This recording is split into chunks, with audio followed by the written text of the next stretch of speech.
So I'm so happy to be back in Canada. I can't tell you, and you can probably imagine why I'm so happy to be back in Canada, but I'll just leave it at that. I'd like to acknowledge that the land on which we gather is traditional and unceded territories of many First Nations peoples. The First Nations were here before us and keep living here now, just as we live here and keep living here. So, as an immigrant from Scotland, and I have to acknowledge my roots, who grew up in Ingersoll, Ontario, which is a small town near London, if you don't know where it is, just off the 401.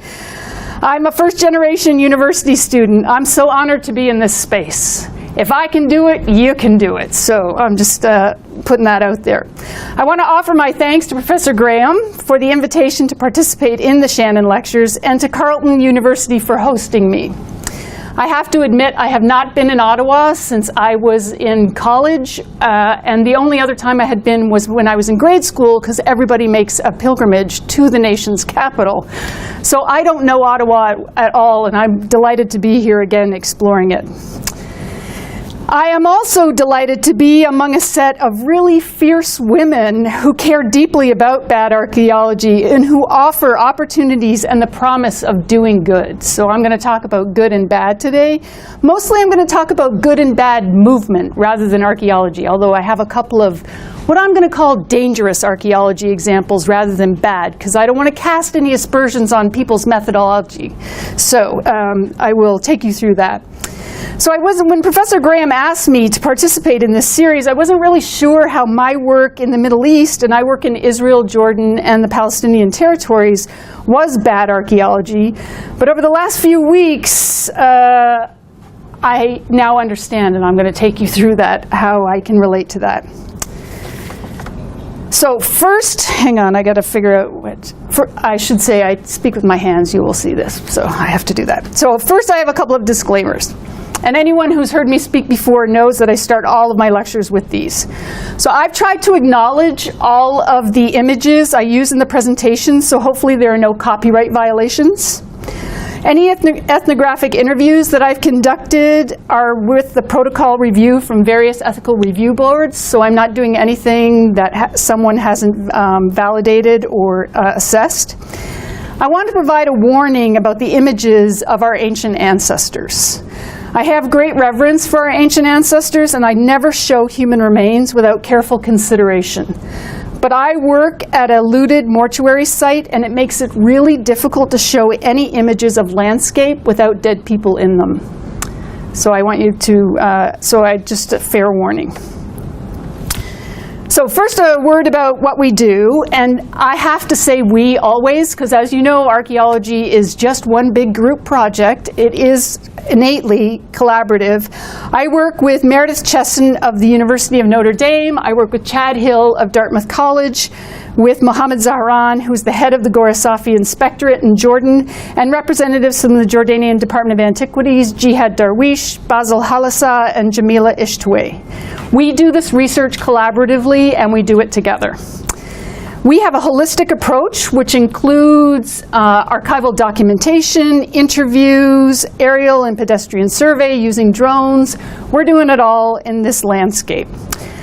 The research is from Jordan, Israel, and the Palestinian territories, and we're interested in the who, the why, the what, and the interactions with this landscape. Basically, we're really interested in how material goes from the mound to the mantelpiece and how things move around the world. Hang on, there we go, from the mound, there you go. So rather than focus on bad or dangerous archaeology, I'm going to take you through the movement of artifacts, both good and bad. So in order to go from the mound to the market to the mantelpiece or museum, early Bronze Age, and that's from about 3600 to about 2000 BCE, so 4,000 to 5,000 years ago, these pots move, and the movement can be good or bad. And while the ideal pathway of the pot might have been to remain as a grave good buried with our ancient ancestors, through my examination, or through our examination of these ceramic vessels from sites along the Dead Sea Plain in Jordan, we now recognize that these vessels have extensive itineraries, so they have moved a lot. They have moved most recently from Jordan to consumers and shops, the internet, on eBay, and to various museums. And here we have an image from an antiquity shop in Israel. And I'm going to explain how an artifact looted in Jordan would end up for sale legally available in Israel. I'm going to take you through that. And they have even ended up in some Canadian institutions, and I'm also going to show you how that happened. So in order to map this movement, I put together this three-part commodity chain pyramid. You know, anthropologists, archaeologists, we love to come up with theories, and then we like to map them in these really convoluted ways. What really I want you to take away from this is that the people down here never, ever come into contact with the people up there, right?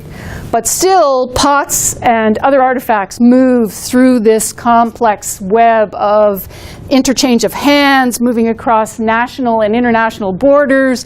Artifacts go from being looted down here illegally to being legally available for purchase, okay? So this has been, I will just say, my life's work. It started out as a PhD topic in 2002, and I've been working on it ever since. And I foresee this being my entire life's work. I don't see this ending anytime soon, because there's always something new coming up. Along the Dead Sea Plain in Jordan, there are a series of early Bronze Age sites that are thought to be, by some, the cities of the plain that are mentioned in Genesis. Formal excavations at the site of adh-Dhra indicate that these sites can be both mortuaries, so a place where we're burying our dead, but also where we are living, so domestic occupation. At other sites, as in the case of Feifa, to this day, we only know that as a mortuary site. So we have no evidence that people were living there, but people were bringing their dead there during the early Bronze Age. During this period, people are buried with pots, much like the ones you see here. And I like to say these are pots only I can love. Myself and Meredith probably are the only two people who love these pots as much as some other folks. So they have varied lives. So they have been grave goods, which are buried with our ancient ancestors. They've been excavated archaeological objects because they've been the focus of, especially at adh-Dhra, the focus of intense archaeological investigation.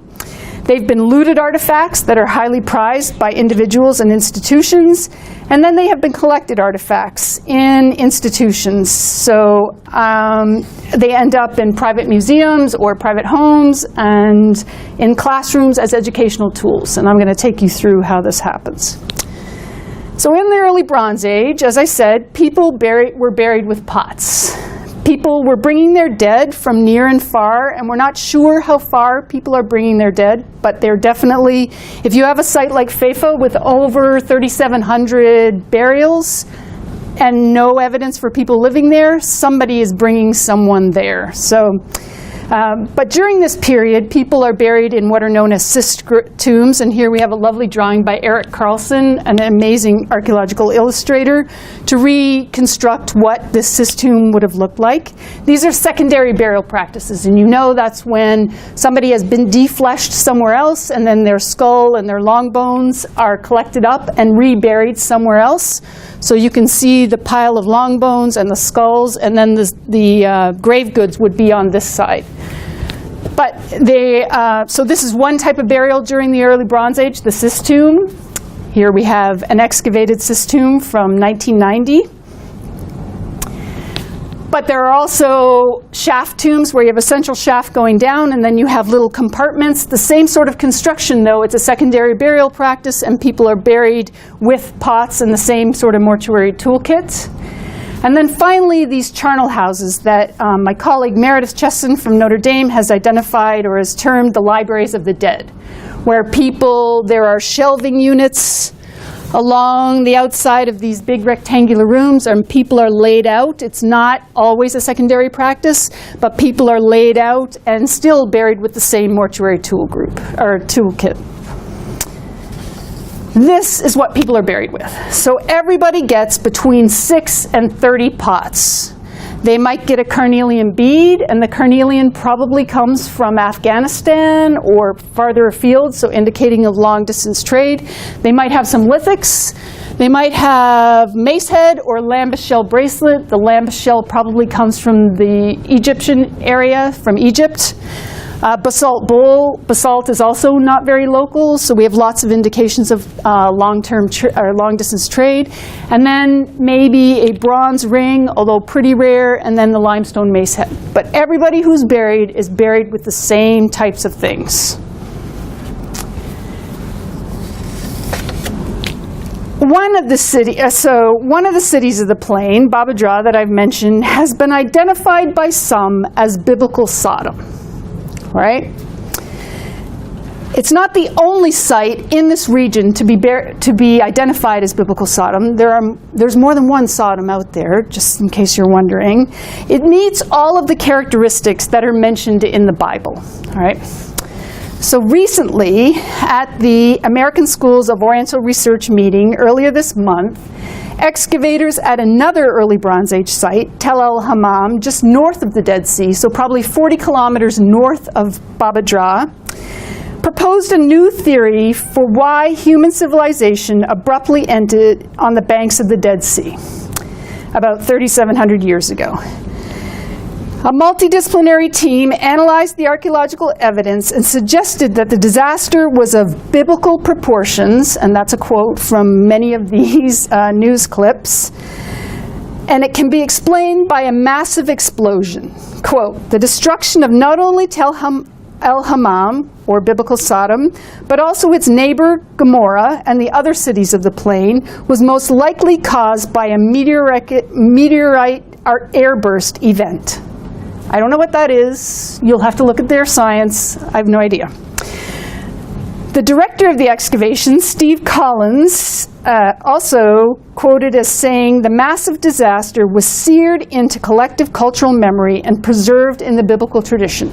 So there was a huge meteorite event, and then people recorded it, and then it ended up in the Bible, and that's why you have this tales of biblical Sodom and Gomorrah.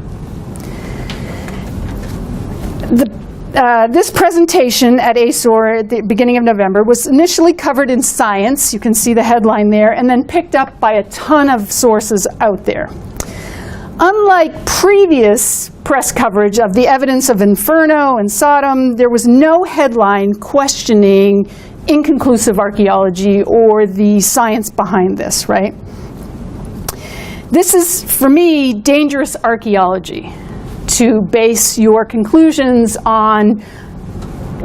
Proving the Bible is always dangerous, and this is super dangerous, especially for these Dead Sea sites. So I would say it's really bad archaeology for them, because every time the media publishes definitive proof of the existence of Sodom or some other biblical site, these sites are looted, because everybody wants to own a pot from the city of sin. And that's a direct quote from someone I spoke to. So sites related to the places in the Bible become targets of looting to meet the demand for these artifacts from biblical periods. Artifacts from the early Bronze Age sites are desirable due in part to their association with these biblical Sodom associations, right? This is really bad for archaeology, and I'm going to pass around a 3D model of one of the sites that we are working at. So this is biblical, or this, no, it's not biblical. This is the early Bronze Age cemetery site of Phaefa. I feel, and I was telling Professor Graham this at lunch, that this, by holding this in your hand, and I just went through TSA to come here in the States, and the guy at Midway Airport in Chicago said, I'm holding Jordan in my hand, because I got flagged because I had this in my bag. And so we had a long conversation about what it was he was holding in his hand. So at this end, Israel is over here, the Dead Sea is here, and this is Jordan. This is the early Bronze Age site. It's sort of on a promontory. At this end, this is an Iron Age site that was built later on top of the early Bronze Age cemetery.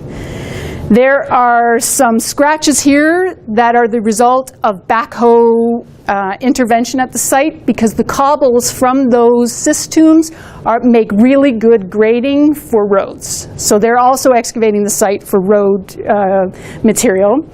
All of the little dots are looters' holes. So you will get a real feel for what it's like to walk around this landscape.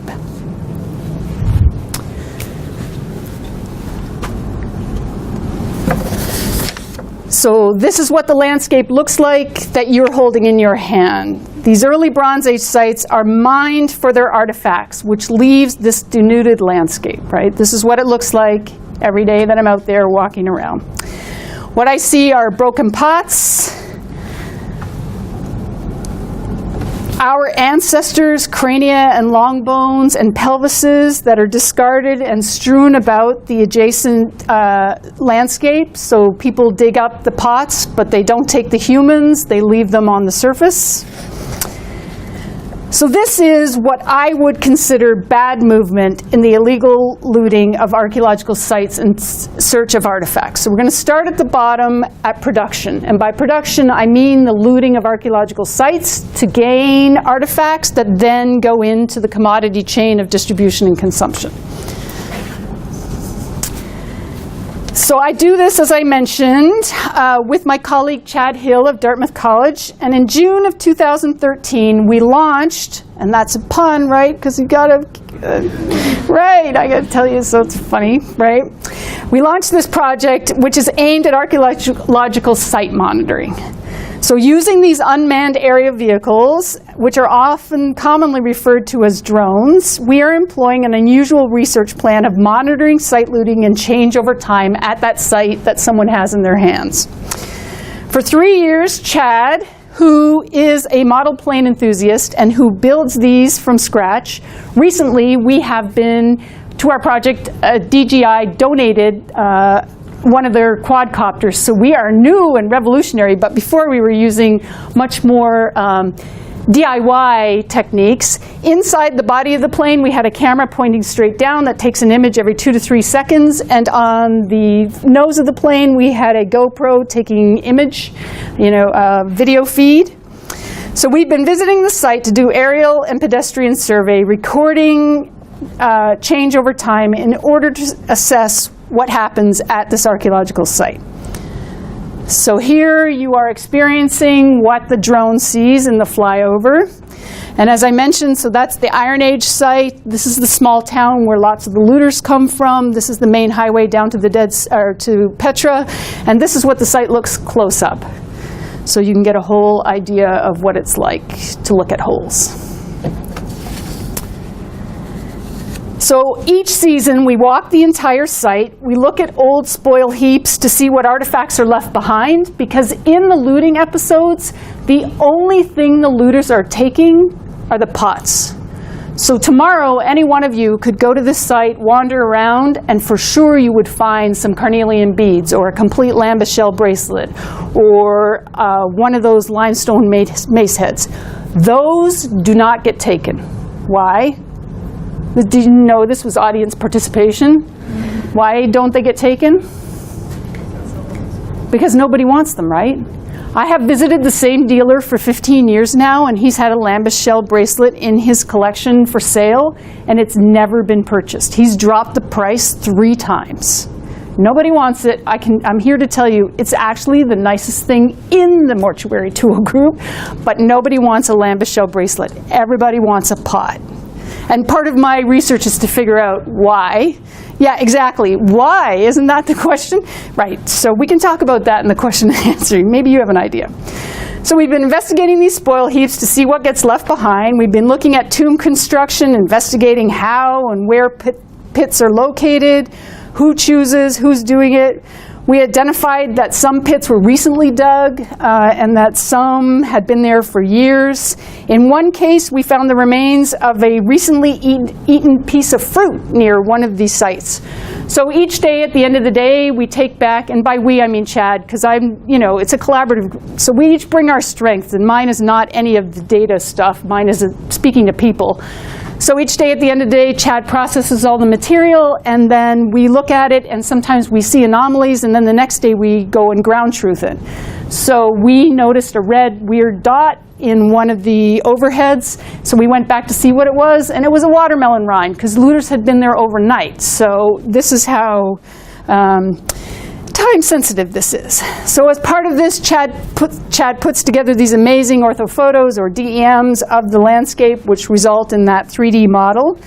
And then we are plotting all of the interactions. As I mentioned, if you have the model in your hand, you can see the area, and here I've highlighted it, where the backhoe has been eating away at the site in order to get the wadi cobbles that are used in road construction.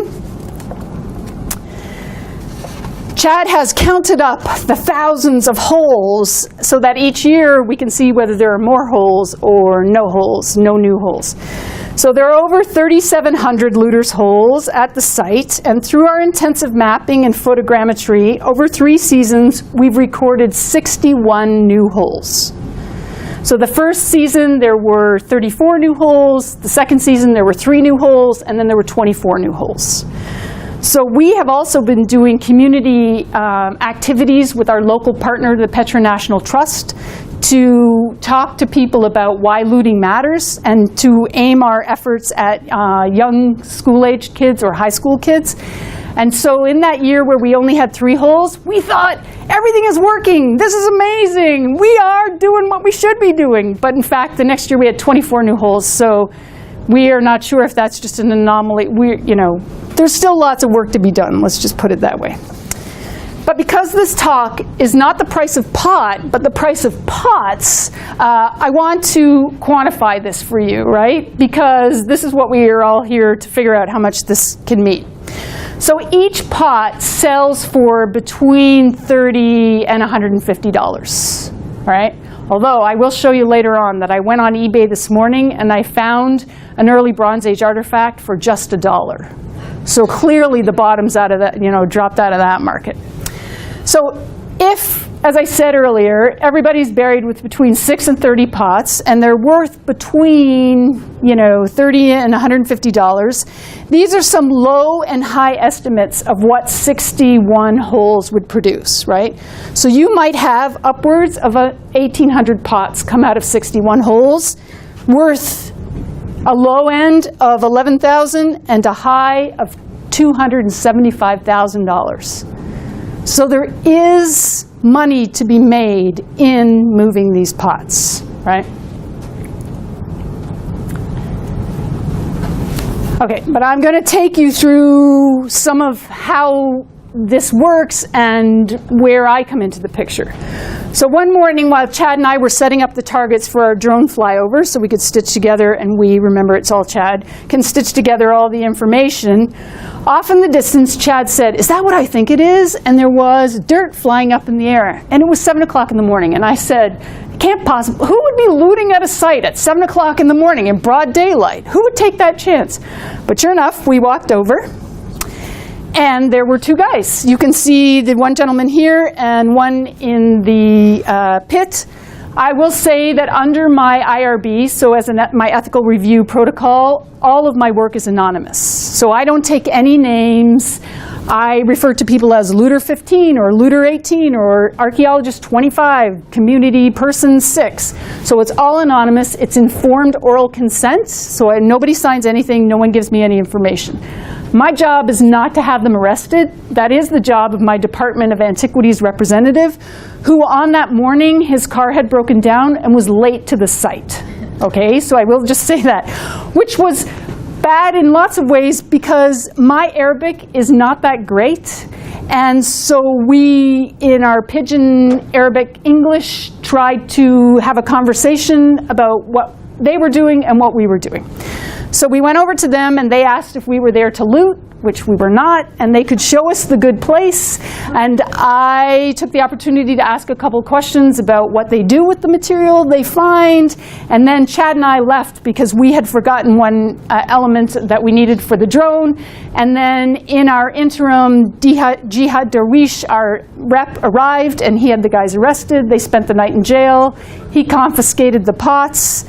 And then they were probably back out looting days later. I mean, that's another conversation we can have about oversight. So these are the tools that looters use, and I know there are other archaeologists in this room, and I know that they have seen these tools, because these are the same tools that looters use everywhere in the world. Shovels, picks, a pokey tool to find your tomb, they're all the same. So these are the tools they're using. Why do they loot? I have written an article on why people loot. I can send it to you if you're at all interested. But mostly people, it's gainful employment. It's their job. That's what they do. There are very well organized mechanisms to move things around the world. So it is employment. It's something people do on the weekend. You go to an archaeological site, you're hiking, you poke around. That's actually looting. So you pick things up. And I know this is also true for any archaeologist in the room, everybody has heard the myth of gold, right? Because people do not believe that we archaeologists travel thousands of miles to dig up broken bits and pieces. We must be finding gold. And in all the world, there are myths about buried gold. So in Jordan, the prevailing myth is that when the Ottomans left, they buried their gold. But I know in Turkey, it's the Greeks who moved, or it's this and that, and in Central and South America, everybody is burying gold, and there are gold hoards all over the world that are to be found. I cannot get in a taxi in Amman without, once I tell someone I'm an archaeologist, without somebody saying to me, oh, I was out last night looking for gold. I didn't find any, but I know that there's gold out there. So there's a lot of looting happening because there are prevailing myths out there about finding a big hoard. And we do find hoards, right? And then we publicize them, and that sort of adds and reinforces the myth. So it adds to and reinforces the myth. So they look for signs, and I currently, one of the best Facebook groups I'm on is Signs from the Jinn, who are the genies that tell people where to dig. And every day, people post thousands of pictures of jinn signs of where you need to go and dig to find your gold. So they look for signs like these big black stones, and I think typically these were part of the early Bronze Age burial practice, so it's not a stretch. They poke the holes, you can see the pokey stones there, and they're looking for these big capstones, because that indicates that here is a cist grave where people, an intact cist grave where people are buried with their grave goods. So they're looking for the big capstones, and that's the kind of material they're recovering, intact pots. So these are the 3 pots from those 2 individuals that we encountered. And here is Jihad Darwish, our inspector, who had, as I said, had the guys arrested, confiscated the pots, and had them deposited in the local museum, which is the museum at the lowest place on earth, which I think is the best name for a museum ever. That is what it's called. All right. So these guys dig up pots. What happens to them? We're moving into the distribution, but this is still bad movement, right? So these pots are illegally excavated, because the only way you should be digging at a site is if you have permission from the Jordanian Department of Antiquities and you have an official permit. And they don't, okay? So this is illegal movement, so we're in bad movement here. So during that morning, when Chad and I encountered the guys, I asked them what they do with their pots. And they told us that big black cars from Kerak, which is the next big city, and Amman, which is the capital of Jordan, come to the site twice a month to buy pots from individuals.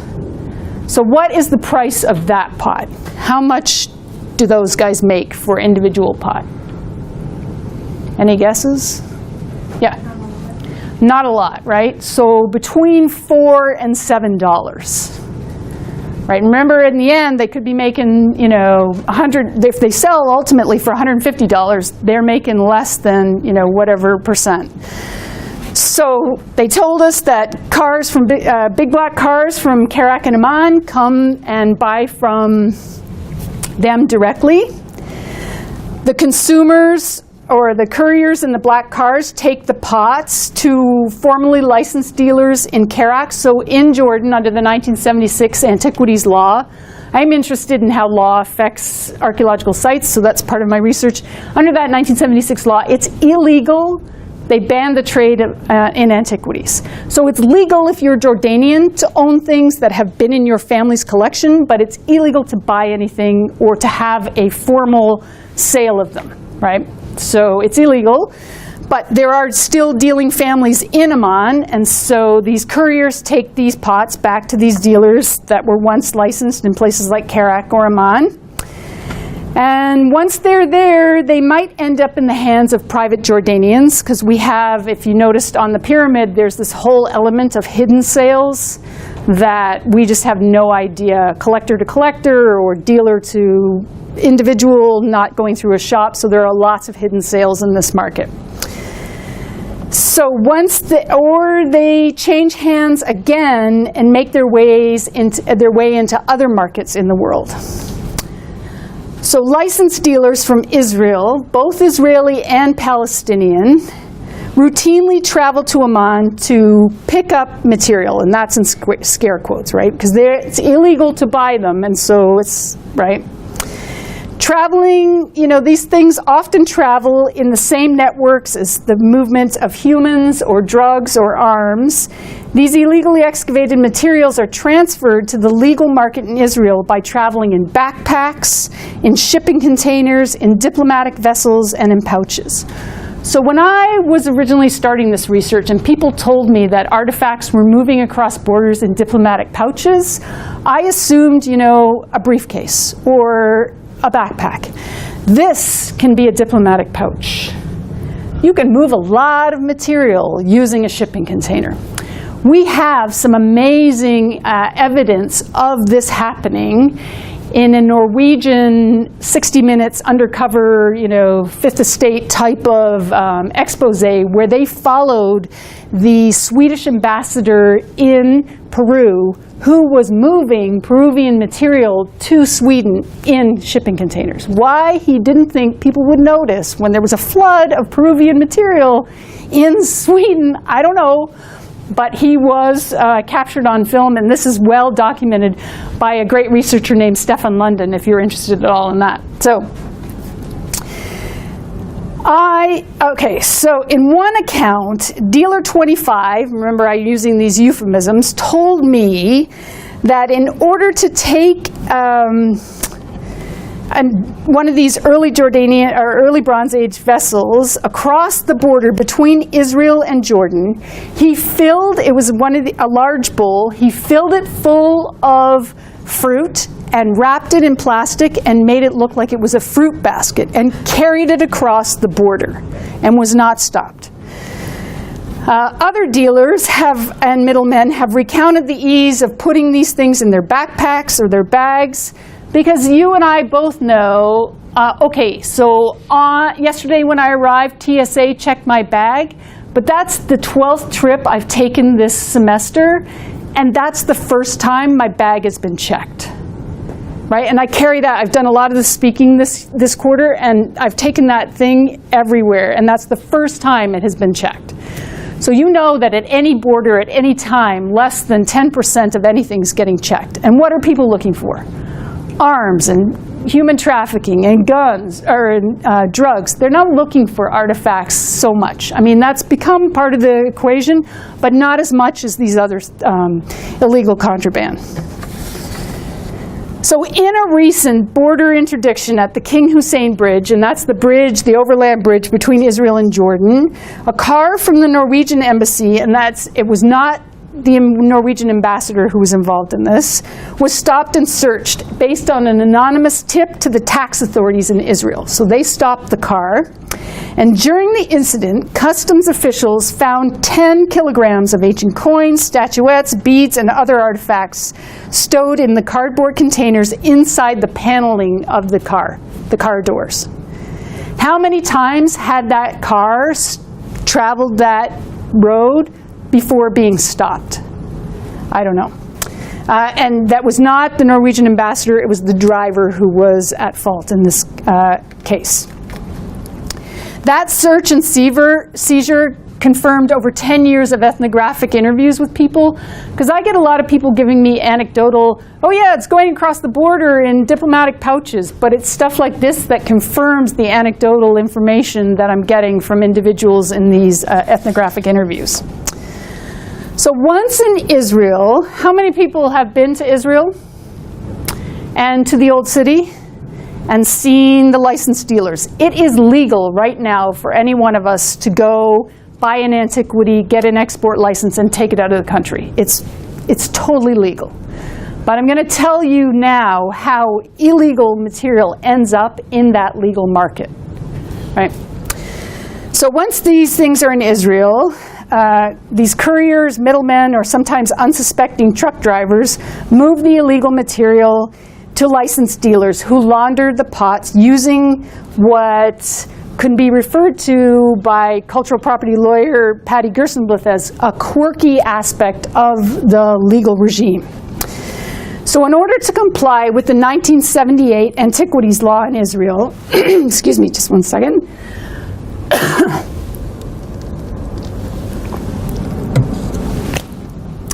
any dealer, whether they're Israeli or Palestinian, are required to provide an inventory to the Israel Antiquities Authority. So they're the oversight mechanism for providing the license to sell antiquities.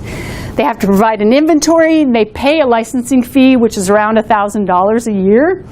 And they have to have a sign prominently displayed in their window. So that you, when you are going around the old city, there are lots of people selling antiquities, but there are only 40 licensed dealers, so that you know to only buy from the licensed shop. So they have to have their license prominently displayed. I want to make sure I get this correct. So the pre-1978 inventory should consist of what was in their collection up until 1978, and anything that's new should either be from a museum deaccession, so the museum has too many Middle Bronze Age bulls and they decide to sell some, or you are the nephew of Moshe Dayan, who was a former Israeli politician and military general who did a lot of looting in his own. We could have a whole lecture on bad archaeology of Moshe Dayan. And he had a huge collection. Let's say, so you inherited some of it, you could sell it because you don't want it, you have no connection to it, and you just want the money. So you could sell it to a dealer. And those are the only ways that new materials should be entering this market. So since 1978, if we're all buying antiquities, at some point that market should be drying up, right? I mean, we should all be thinking that. You know, law of supply, I'm no economist, but I know a law of supply and demand should be drying up because there's a finite amount of material that should be in this. But in fact, that's not actually what's happening. And this was, and for those of you who are going on, I know many of you are master's students, but if you're doing a PhD, this was my original contribution of my PhD was, why isn't that market drying up? And where's this new material coming from? So every item in the inventory has to be assigned a number by each of these dealers. And then when you, Kira, is going to Israel, buying a pot, and you're going to buy number 147, right? So Kira knows that she needs to ask for an export license. But another quirk of the law is that Kira has to know to buy the export license. Otherwise, the dealer doesn't have to offer you one. So if the dealer doesn't offer you an export license and Kira buys 147 and she takes home this beautiful buff-colored early Bronze Age pot, that number 147 in the registry can be reused for another buff-colored pot that's out there. All right, before I get to that, let me just tell you, while Kira knew that that's what she needed, an export license, what's your name? Yeah. Matt, he didn't read the Blue Guide by K. Prague, and that's the only guidebook out there that says if you're going to buy an antiquity, get an export license. So you just know it's legal to buy an export license or to buy an antiquity. So what is it, Matt, that you are most concerned with when you're buying your antiquity? Authenticity. Right. Is it real? None of us wants to willingly buy a fake, right? Unless you're on Canal Street in New York, nobody wants to buy a fake. So you want a certificate of authenticity.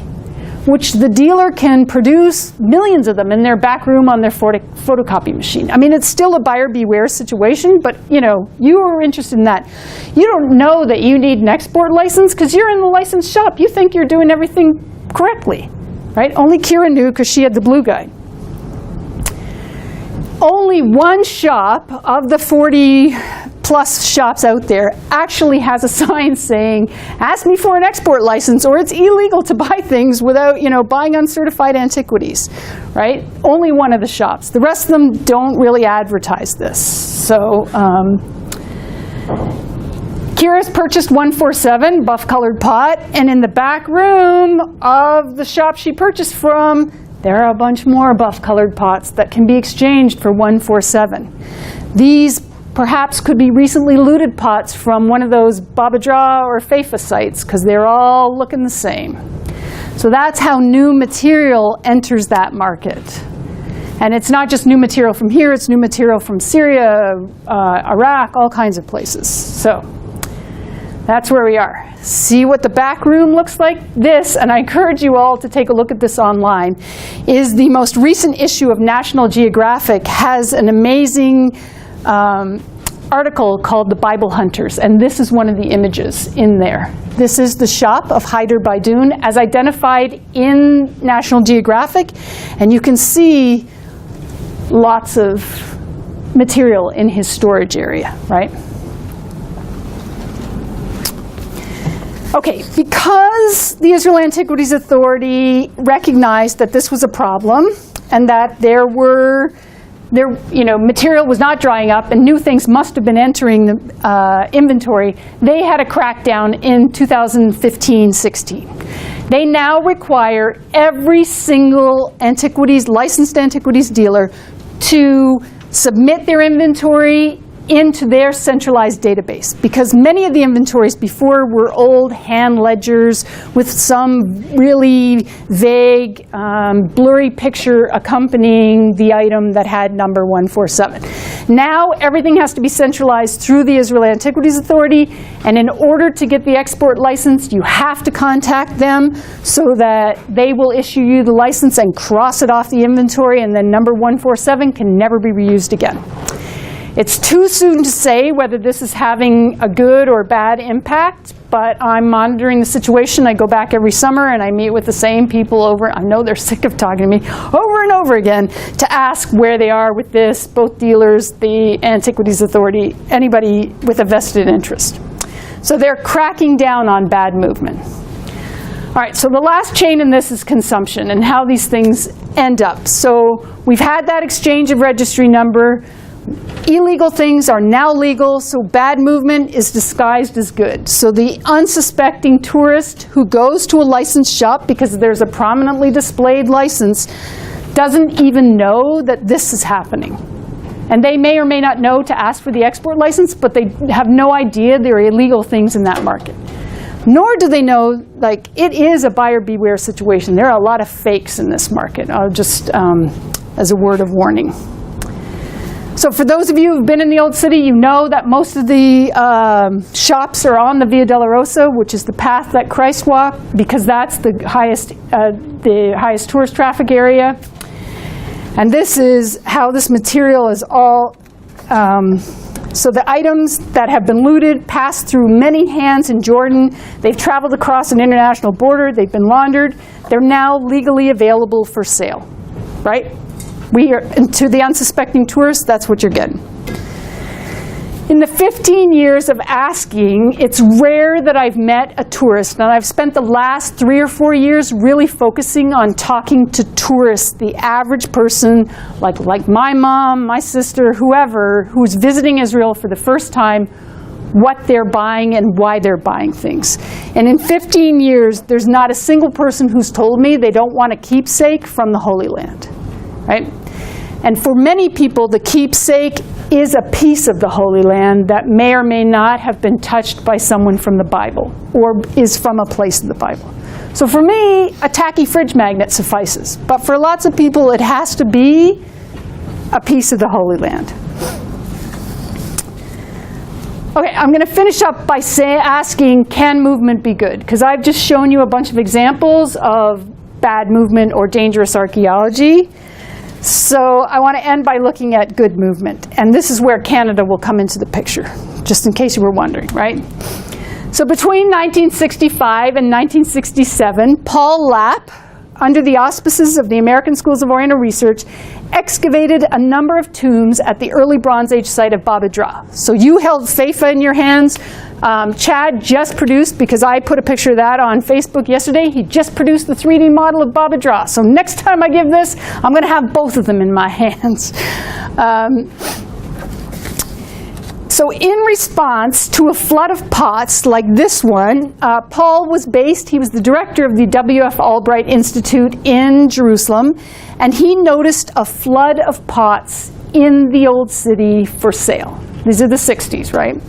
This was the first pot that someone brought him, and he knew it wasn't, it was probably, he was a, early bronze specialist, and he knew that this was non-local, not from the Jerusalem area. He wasn't sure where it was from. So in response to this, he motored over to adh-Dhra in Jordan during the 60s. You could totally do this. It's not that far, an hour and a half door to door. Paul and his team carried out salvage excavations at the site of adh-Dhra, because looting had started there in the 60s, right?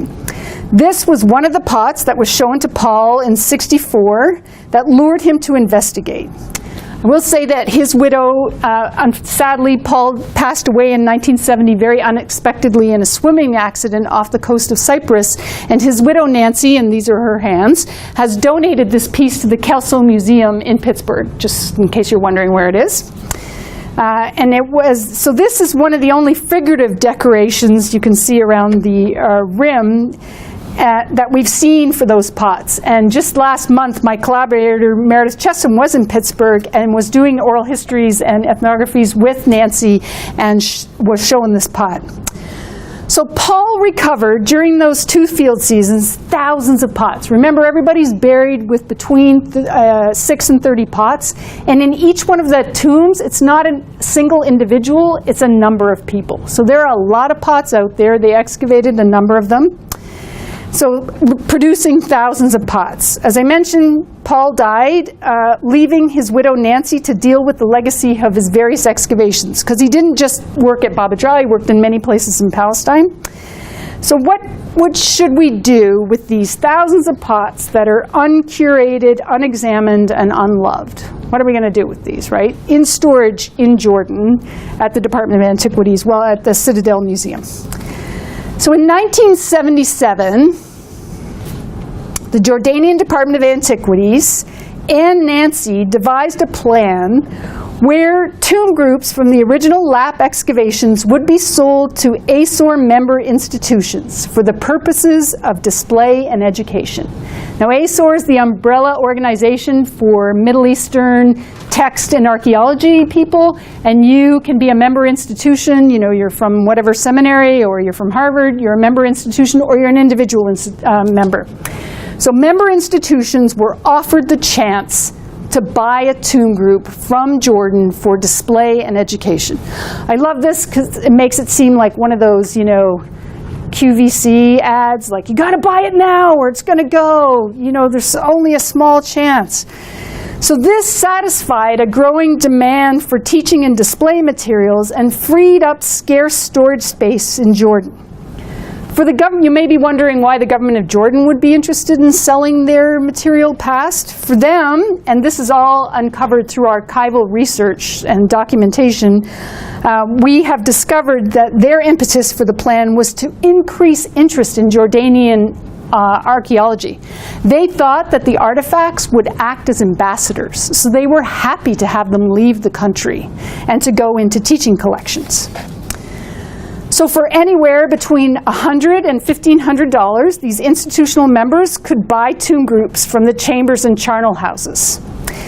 The ASOR decision makers, led by Nancy, chose institutions on a wide regional distribution. At least that's what it said in the archival documentation, but it's not that wide, is it?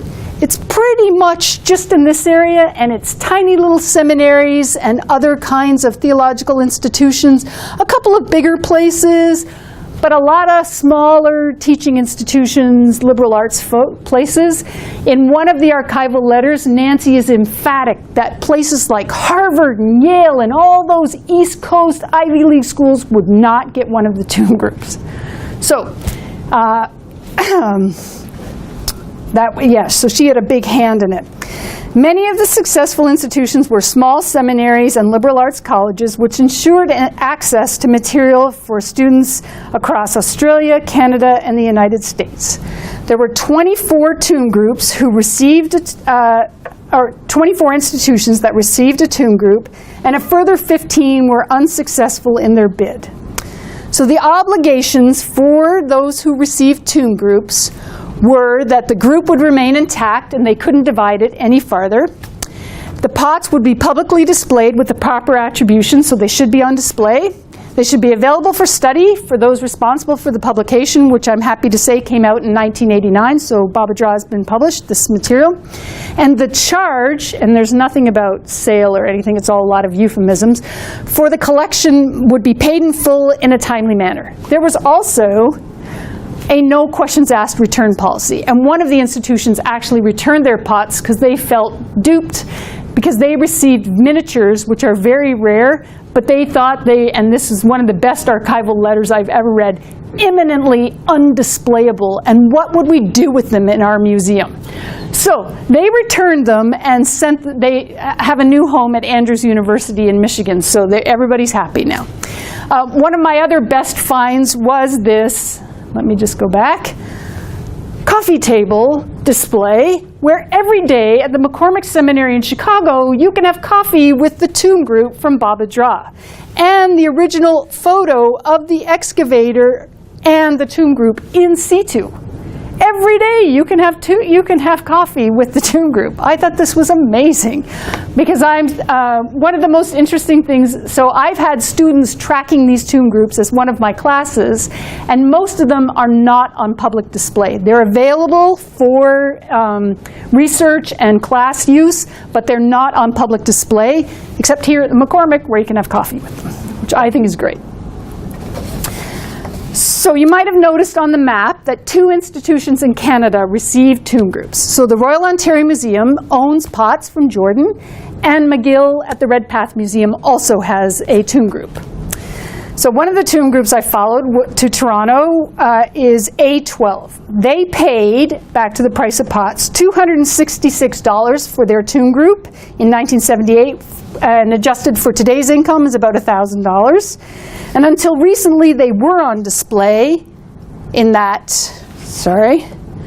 that's what it looked like at the ROM until just recently, and they've been just taken off. Well, they're no longer on display. They're available for public study. So this controlled distribution of tomb groups allowed Jordanians officials to decide how and where their cultural property went in the world. They were the agents and had full control. The ROM is now the owner of this Holy Land material, but they're responsible in their pedagogical access to this material with participation of the Jordanian government. So the second tomb group is also here, not far away at McGill. This was A771S. It's one of the larger tomb groups, and they paid $874, which is about $3,500 today. It is on display, and it's also available on public access if you just access the Government of Canada website. Their listing of the Redpath Museum and all of the vessels are up there.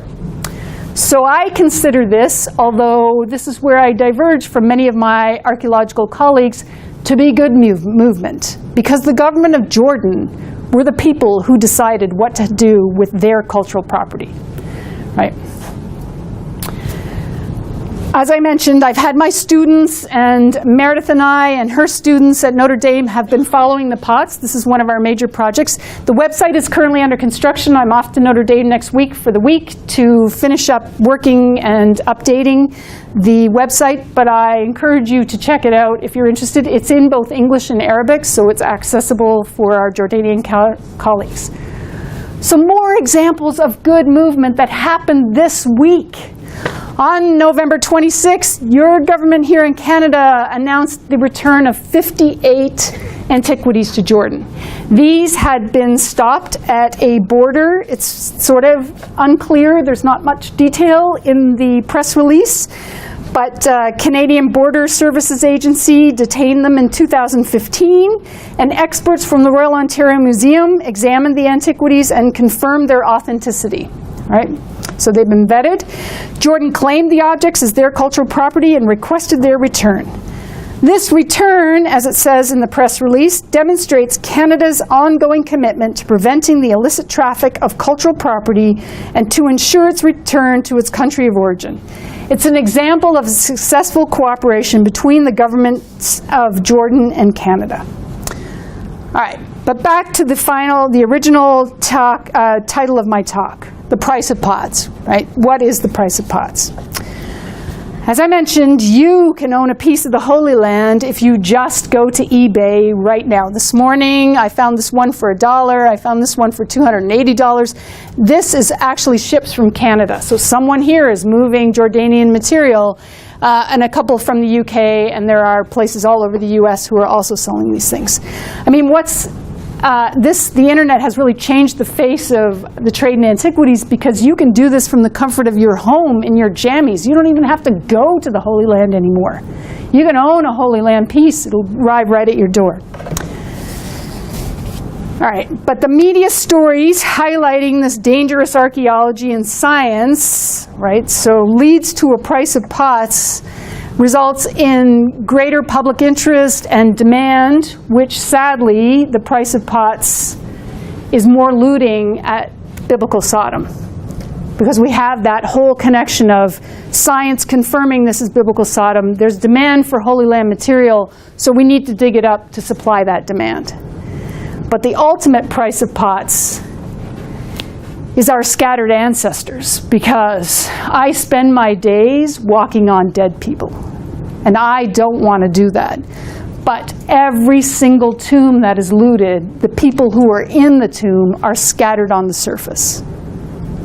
Right? And so for me, that's the real, and for the people of Jordan, it's not really about me, but the people of Jordan, their ancestors, I mean, it's heartbreaking. All right, so I have a really active Follow the Pots Facebook presence. I encourage you, if you're at all interested in any of these issues, to sign on. It's open access. This is watch this space, because this mask is all the hullabaloo yesterday, today, and tomorrow. Who knows? This is an amazing story, which is a whole other lecture. I'm pretty active on Twitter, and in fact, that's where Professor Graham and I met, through Twitter. I post a ton of stuff related to the work that we're doing and have received a lot of information because I am following the pots and I'm always putting out requests. If you have a tomb group, let me know. And I hear from people through Facebook, through Twitter. So it's become a real research and a valuable research tool for me. We are nowhere without our communities of Faifa, Safi, and Mazra who have hosted us. There's some great people involved in this project.